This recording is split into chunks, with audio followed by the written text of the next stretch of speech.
The subscription resource group.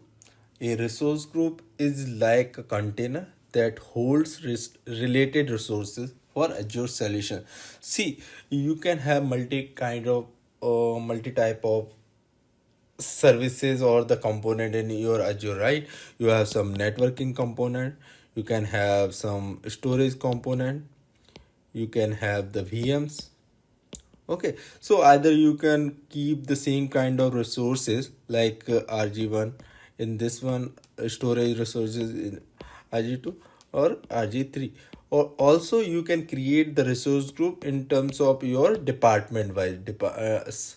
Suppose one department is using one component of this, one component of this, that can also have some means grouping of logical grouping, we can say here. Okay, so how it helps us. Okay, so in the resource group we can move Azure resources one subscription to another subscription as well. As you know, when you create any resources, you have the Azure account.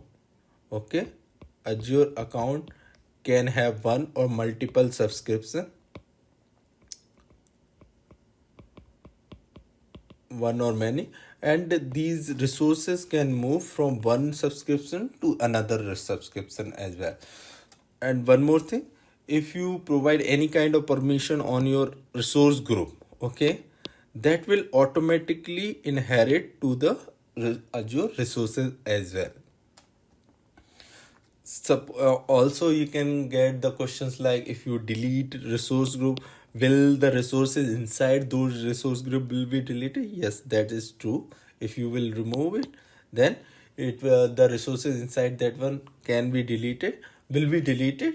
To protect your resources from the resource group, we can enable locks here, like delete lock is there, read only lock is there. So there are multiple locks are there to prevent such accidental deletion.